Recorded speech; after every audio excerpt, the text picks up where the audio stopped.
সেই বন্ধুবান্ধৱ পুনৰ স্বাগতম জনাইছোঁ মই মোৰ ইউটিউব চেনেলটোলৈ। আজি মই দেখাম আপোনালোকক এটা মজা ভিডিঅ'। গতিকে কিনো মজা ভিডিঅ' আপোনালোকক দেখুৱাওঁ, সেয়ে আপোনালোকে নিশ্চয় প্ৰথমৰ পৰা শেষলৈকে ভিডিঅ'টো চালে গম পাব। আৰু সেয়েহে আপোনালোকে মোৰ ভিডিঅ'টো প্ৰথমৰ পৰা শেষলৈকে চাই থাকিব আৰু মজাকৈ আপোনালোকে ভিডিঅ'টো চাই এনজয় কৰক।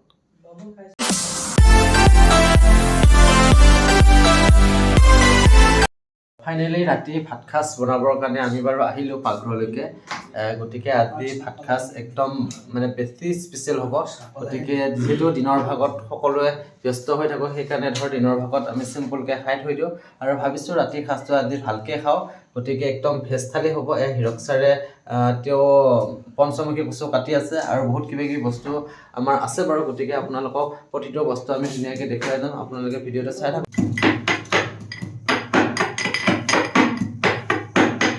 কৰি আছোঁ জিলমিল শাক, অৰ্থাৎ বহুতে ইয়াক ফটোৱা শাক বুলি কয়। আৰু এইফালে আমাৰ হীৰক ছাৰে বিন, আলু আৰু গাজৰ কাটি আছে।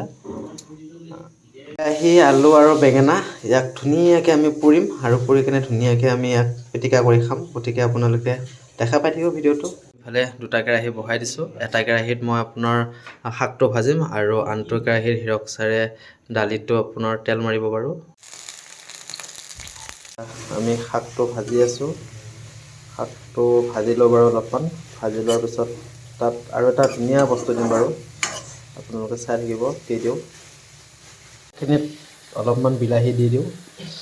তো শাকখিনি প্ৰায় সিজিছে আৰু কৈ থাকা। এতিয়া আমি শাকখিনি ধুনীয়াকৈ বিলাহী দি লওঁ। বিলাহী দি কিনে অলপমান সিজিব কাৰণে দিওঁ। গতিকে কেনেকুৱা হয় বা কেনেকুৱা লাগে খাই গম পাম বাৰু অলপ পিছত। শাকটো ভজা হ'ল বাৰু। এতিয়া বিন, আলু আৰু গাজৰ ভাজি আছোঁ। ছাৰে বেঙেনা পৰি আছে বাৰু। আৰু এইফালে আমাৰ দিক্ৰম ছাৰ ব্যস্ত হৈ আছে তেওঁ কামত। দিক্ৰম ছাৰ এইফালে পৰা চাই দিয়ক, তেওঁ কামত ব্যস্ত হৈ আছে বাৰু।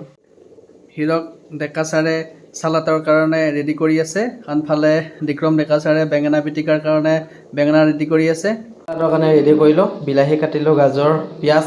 এইফালে বেঙেনাটো আমি ধুনীয়াকৈ পিটিকা কৰিম আৰু নেমু আৰু জলকীয়া আমি ৰাখিছোঁ বাৰু লগত, যিহেতু ভাত খাওঁতে আমাক লাগিব। ধুনীয়াকৈ আমি পিঁয়াজ, জলকীয়া গোটেইখিনি আমি কাটি লৈছোঁ বাৰু। কাটি লৈ ধুনীয়াকৈ আমি বাৰু পিটিকা কৰোঁ আৰু ইয়াত অলপমান তেল দিম বাৰু।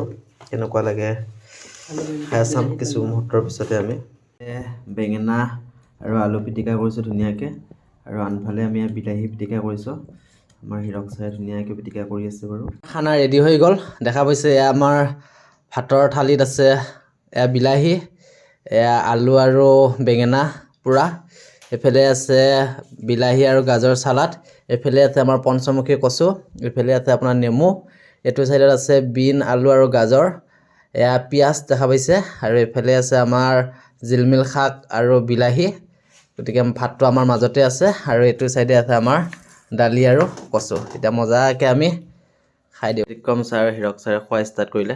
ছাৰ কেনেকুৱা হৈছে খানা? একদম বঢ়িয়া হৈছে। এইফালে হীৰক ছাৰ কেনেকুৱা খানা? একদম মজা। গতিকে ময়ো খাই দিওঁ আৰু। ফাইনেলি আমি তিনিজনে ভাত পানী খাই বৈ ৰেডি। সঁচাকৈ ভাল লাগিল। খুব সুন্দৰকৈ এসাঁজ আমি খালোঁ বাৰু আজি। গতিকে আগলৈকে যাতে এনেদৰে খাই থাকিব পাৰোঁ সেয়া আমি বিচাৰোঁ। যদিও আমি তিনিজন বেলেগ বেলেগ ঠাই হয়, কিন্তু একেলগে থাকি খুব বেছি ভাল লাগিছে। নাজানো কিমানে তেনেকুৱা থাকিব পাৰোঁ। হয়তো মানে আমাৰ মিউচুৱেলৰ তেনেকুৱা ধৰণৰ সেয়া আহিলে আমি বাৰু হয়তো নিজৰ নিজৰ আকৌ ঠাইলৈকে যাব লগা হ'ব পাৰে, কিন্তু যিমান দিন থাকোঁ সদায় এনেদৰে থাকিম। কি কয় ছাৰ? নিশ্চয়। আৰু আজিৰ যি সাজ হ'ল, এই সাজটো আমি ঘৰতকৈ খোৱা বহুত বেছি বেটাৰ হয়। আৰু ইয়াৰ কাৰণে স্পেচিয়েল থেংকছটো গোটেইকেইটাকে দিব লাগে। গোটেইকেইটাই লাগিছে বাৰু। কাৰণ ডেকা ছাৰো কিছু কাম কৰি আছে। সেইটো যিটো স্পেচিয়েল শাক আহিল, সেইটো আহিল কাৰিপাৰা ন? কাৰিপাৰা। আৰু ঠিক তেনেকৈ গোটেইখিনি বস্তু লোকেলি পোৱা হয় যদিও আমি বেলেগ বেলেগ ঠাইৰ পৰা সংগ্ৰহ কৰা হ'ল, আৰু লাষ্টত গৈ ফাইনেলি আমি এটা ধুনীয়া খানা খালোঁ। ধন্যবাদ। গতিকে বাই বাই, গুড নাইট।